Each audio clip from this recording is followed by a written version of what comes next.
Hey everyone, and welcome to This Explainer. I am absolutely thrilled you're joining me today because honestly, we are going to look at something truly massive. We are living in an extraordinary, unprecedented moment in history right now. Here in 2025, we are literally witnessing the world historic scaling of game-changing technologies, and we're seeing it happen alongside some pretty massive societal contortions and growing pains. So if you've been sitting there feeling like the world is spinning just a little faster than usual lately, or that all the old ways of doing things are simply breaking down, you're not crazy. You are literally just watching history happen in real time. And that brings us to the ultimate question we're tackling today. Is 2025 the end of an old era and the beginning of a brand new civilization? Look, I know a lot of people feel super anxious right now about today's polarized, high-tension world. It's perfectly natural. But I promise you, by the end of this explainer, we are going to look at the future through an incredibly clear, historically grounded, and ultimately very hopeful lens. As you'll see, the breakdown of old systems is actually a strict prerequisite for building something profoundly better. So, here is our quick roadmap for today. We'll start with the technology adoption cycle, then we'll map out the 80-year historical transformation cycle. After that, we'll dive into AI and mental capacity expansion, check out the energy and bioengineering revolution, and finally wrap up with what this means for new civilization and future opportunities. Let's dive in. Section 1. The technology adoption cycle. Basically, how we adopt tools. Let's do a quick tutorial on how this actually works. All successful technologies go through a very clear 3-step progression. We always start at step 1, the slow, kind of clunky build. Think back to the early 90s internet, right? People barely knew what email was, and startups with weird names like Amazon just seemed like goofball niche projects. But then we hit step 2, the realization. The product suddenly works flawlessly, and everyone collectively has this mind-blowing realization that they absolutely have to have it. And that immediately triggers step 3, the rapid, widespread dismantling of the old system. Just take the old traditional taxi system. It worked totally fine for a long time. Then along comes the smartphone app, Uber. Once enough people experienced that aha moment of just effortlessly calling a ride from their phone, the entire consumer base just migrated over. The old system was actively dismantled while the new one took off like a rocket. You are always watching an old system come down at the exact same time a new one is being built. All right, moving to section 2, the 80-year historical transformation cycle. This is where we look at how history literally transforms. So, the absolutely crucial point here is that we have seen this exact pattern of dismantling and rebuilding in American history before, and it comes in roughly 80-year cycles. Just look at this timeline. Back in 1787, we had the Enlightenment and the founding of the nation, literally dismantling a feudal society to build the modern world. Exactly 80 years later, in 1865, the nation endured the extreme, tragic political conflict of the Civil War, dismantling an old economy to build a new industrial one stitched together by railroads. 80 years after that, 1945. Coming out of the Great Depression and World War II, we dismantled old global economic systems to launch a massive boom. And, well, here we are, 80 years later in 2025. In every single one of these historical junctures, periods of extreme tension and the breakdown of old systems are always followed by a 25-year burst of unbelievable widespread innovation. Let's look a bit closer at that last cycle to see just how incredibly rapid social transformation can actually be. Between 1945 and 1970, society essentially completely reinvented itself. I mean, we taxed the rich at 90%, we laid down the entire interstate highway system from scratch, we dramatically expanded the suburbs.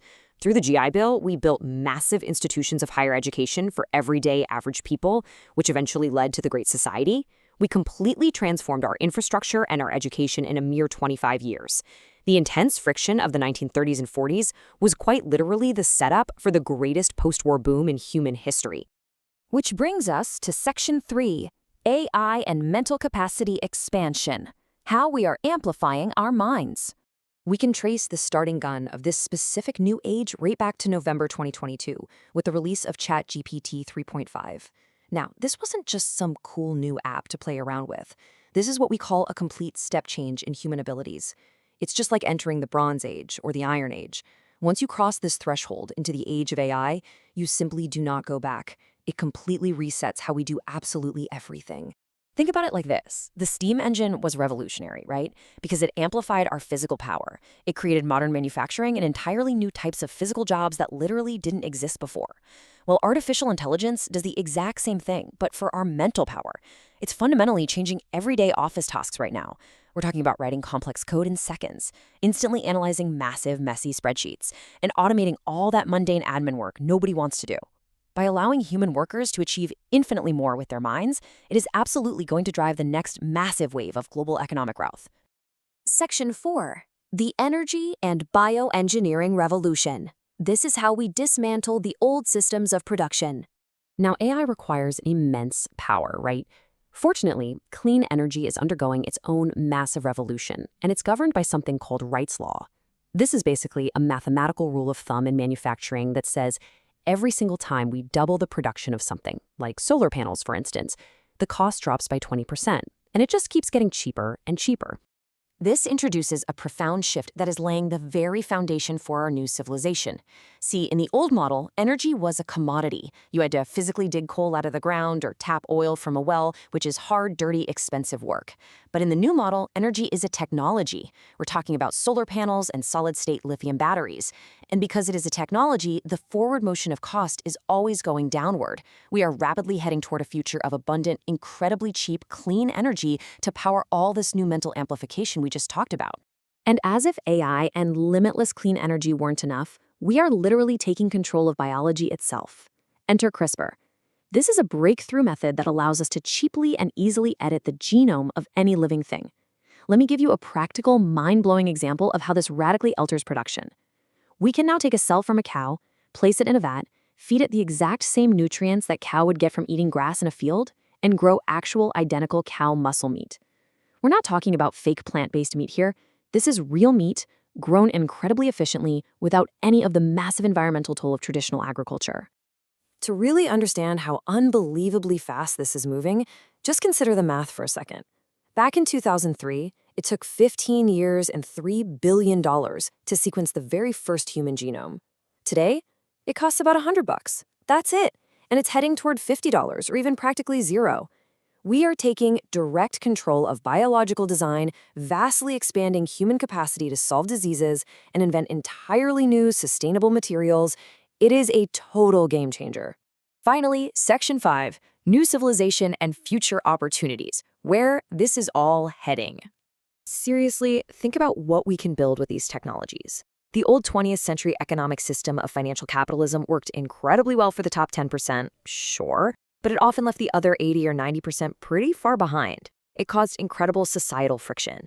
But what we are witnessing right now is the beginning of a shift towards sustainable capitalism, an entirely new economy built on the sheer abundance of cheap tech, clean energy, and biological efficiency that can actually serve everyone. And as our economy upgrades, you better believe our institutions will too. Representative democracy was a brilliant historical breakthrough that originally pulled us out of feudalism.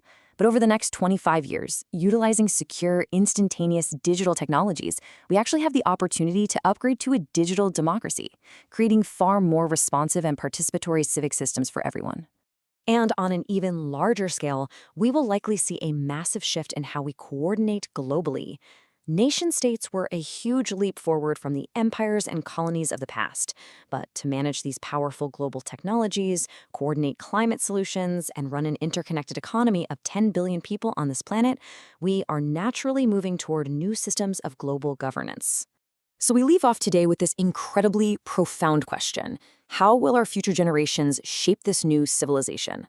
Look, we are right in the messy, loud, complicated middle of an 80-year cycle of reinvention. The old is actively being dismantled right now, which, yeah, is scary, but the new is simultaneously being built, which is absolutely incredibly exciting. Recognizing this historical transformation is the key to unlocking immense opportunities. Your kids and the future generations to come are going to be the ones wrestling with these amazing new tools, building an era of truly unprecedented abundance. Thank you so much for joining me for this explainer. Keep your eyes open, everyone. The new civilization is already here.